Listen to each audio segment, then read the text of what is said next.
샬롬. 하나님께서 오늘도 풍성한 은혜 가운데 여러분들을 붙들어 주시기를 바랍니다. 오늘 하나님께서 우리에게 주시는 말씀은 창세기서 16장 1절에서 16절까지는 말씀입니다. 믿음은 하나님께서 우리에게 주신 일방적인 선물입니다. 우리가 믿음을 갖기 위해서 노력한 것도 없고요, 어떤 공로나 자격이 있는 것이 아닙니다.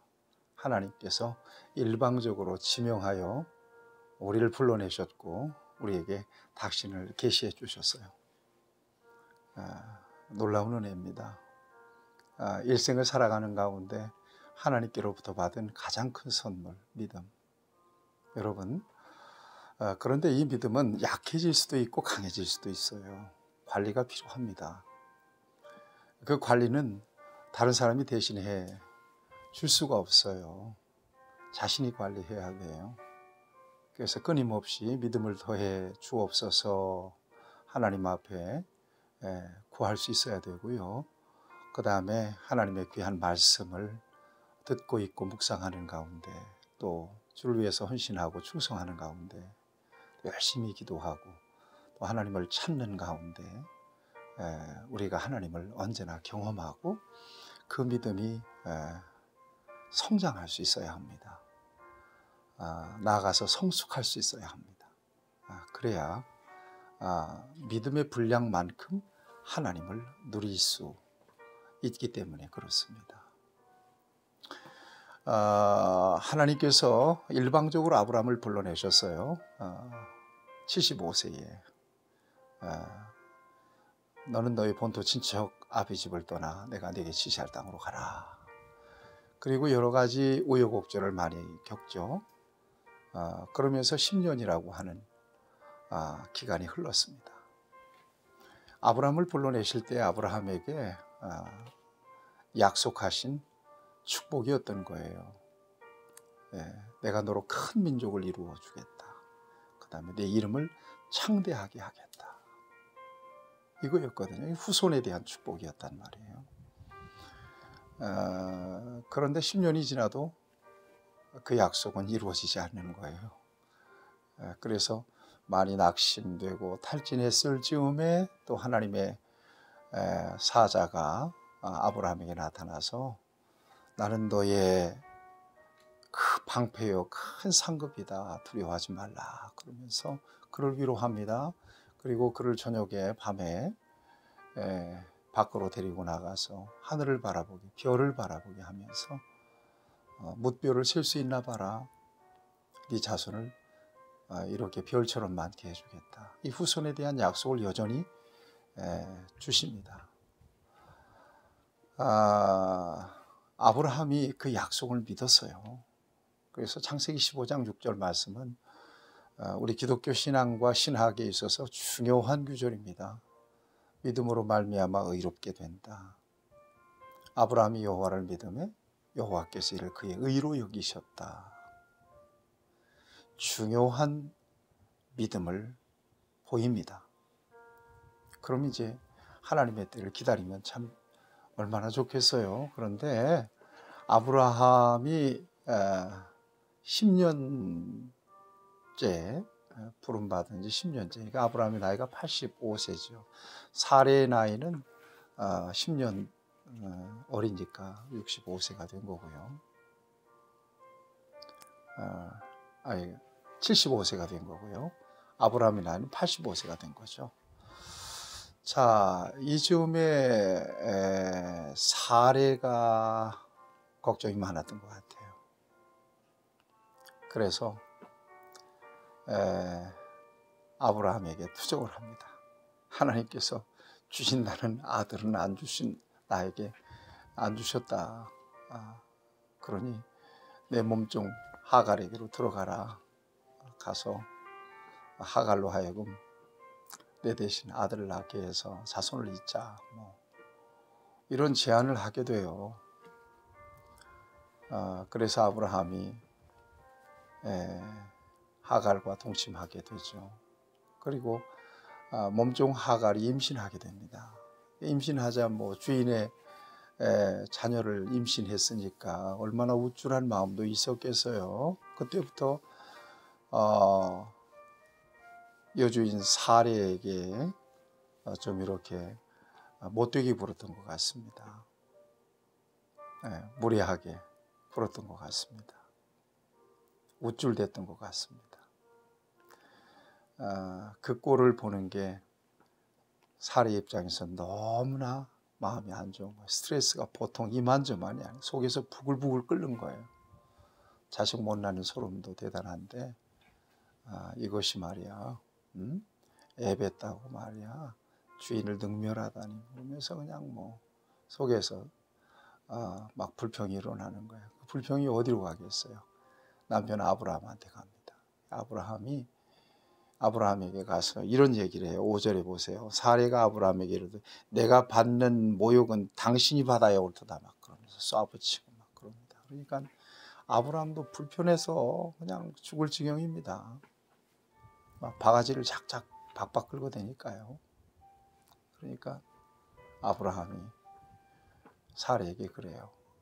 아이 하갈 그 당신 몸종 아니냐. 당신 원하는 대로 당신 뜻대로 해라.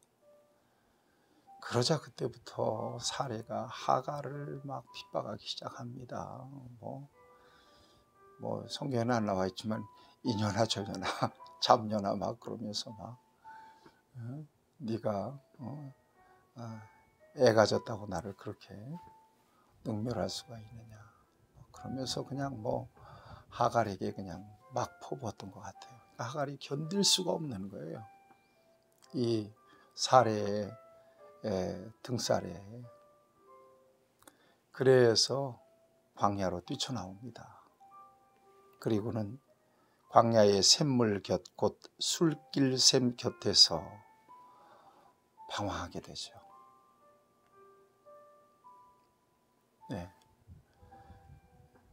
이때 하나님께서 하갈에게 나타나세요. 여러분, 우리 하나님은 슬픈 자를 위로하시는 하나님이세요. 낙심한 자를 일으켜 주시는 하나님이세요.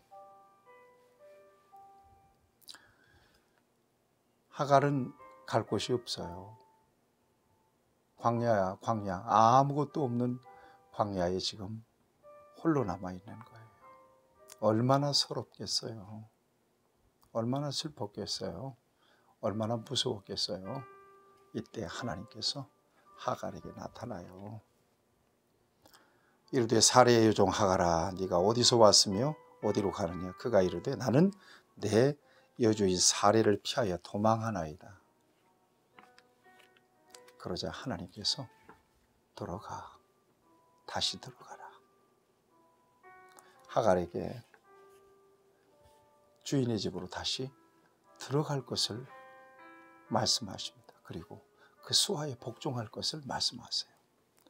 그러면서 내가 네 씨를 크게 할 것이다. 10절 말씀에 그 수가 많아질 것이다. 하갈을 축복합니다.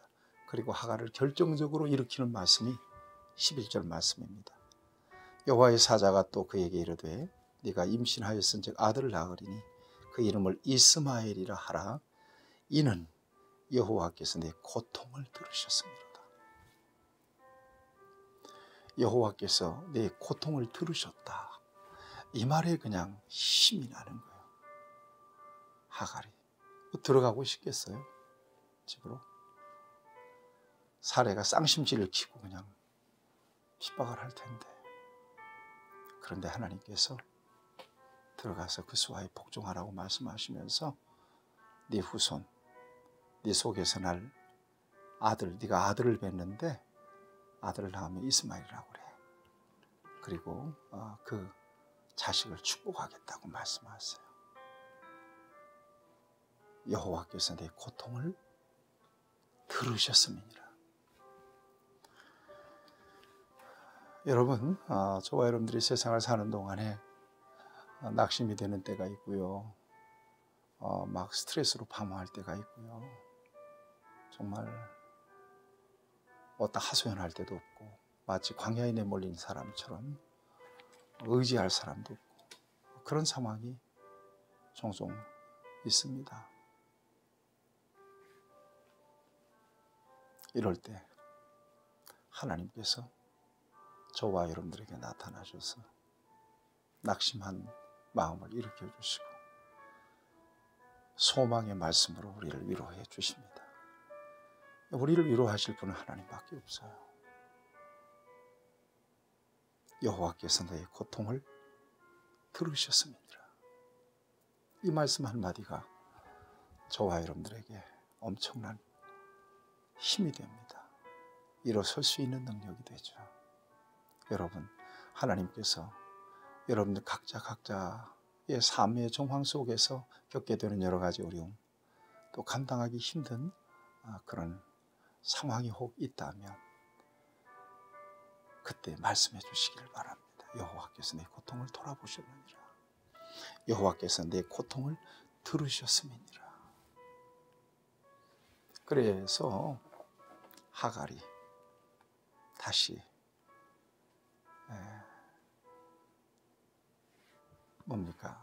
주인의 집으로 들어갑니다. 그리고 그 외롭고 힘들고 눈물 났던 자리에서 그를 만나 주셨던 그 샘을 그렇게 이름 짓습니다. 부엘라 헤로이. 이 뜻은 살아계셔서 나를 살펴보시는 자의 우물, 살아계셔서 나를 살펴보시는 자의 우물이라는 이름으로 명명하며 잊을 수가 없는 광야 우물 곁입니다. 살아계셔서 나를 살펴보시는 자의 우물, 부엘라 헤로이. 여러분, 이 부엘라 헤로이의 역사가 저와 여러분에게도 있기를 바라요. 세상에는 우리를 도울 사람이 없어요. 아시죠? 세상에는 자기 일처럼 나를 건져줄 사람이 없어요. 다 내가 그래도 살만하니까 내 곁에 머물러 있는 거예요. 내가 정말 힘들고 자기들이 불이익이 올 것 같으면 인간은 다 떠나요. 의지할 대상은 아무도 없어요. 자식도 의지의 대상은 아니에요. 오직 하나님만이 저와 여러분들을 위로하시고 낙심한 자리에서 일으켜 주실 수 있는 하나님이신 것을 신뢰하시면서 부엘라 헤로이, 여호와께서 내 고통을 들으셨다. 살아계셔서 위로하시는, 살펴보시는 하나님이라고 하는 분명한 하나님의 음성이, 또 하나님의 함께 하시는 역사가 저와 여러분들과 함께 하시길 바랍니다. 하갈을 일으켜 주신 이 말씀, 이 언약이, 이 하나님의 위로가 저와 여러분에게도 넘치도록 임해 주시기를 바랍니다. 아브라함의 경우를 통해서 보면 흔히 그런 말이 있잖아요. 기다리면 이삭, 서두르면 이스마엘. 하나님의 언약을 받았다면, 약속을 받았다면 그 약속을 이루실 때까지는 인간적이고 인위적인, 인본적인 수단과 방법을 동원해서는 안 되죠. 끝까지 기다리고 하나님께서 약속하셨으니 이루실 것이라고 하는 분명한 믿음을 가지고 하나님을 바라볼 때 하나님께서는 놀라운 역사를 약속하신 대로 나타내 주신다는 것을 저와 여러분들이 다시 한번 이 말씀 의지해서 마음에 새겨야 될 것입니다. 기다리세요. 그러면 이삭입니다. 그러나 여러분 마음대로 서두르면요, 이스마엘 나와요. 아주 고통스러운 갈등의 역사가 여기서부터 시작이 되는 것입니다. 부엘라 헤로이, 잊지 마세요. 살아계셔서 나 살펴보시는 하나님, 살아계셔서 살펴보시는 하나님, 여호와께서 내 고통을 들으셨음이니라. 여러분 오늘도 승리하시길 축복합니다. 하나님 아버지, 주의 은혜로 우리에게 오늘도 귀한 말씀을 주십니다. 이 말씀 붙잡고 일어서길 원합니다. 부엘라 헤로이, 살아계셔서 함께 하시고 우리의 고통을 돌아보시는 하나님을 오늘도 만나기를 원합니다. 일어서기를 원합니다. 그 약속 붙잡고 달려갈 수 있기를 원합니다. 주여 은혜를 주시옵소서. 하나님만이 우리의 위로가 되심을 고백합니다. 예수님의 이름으로 기도하옵나이다. 아멘. 여러분 승리하시기를 축복합니다.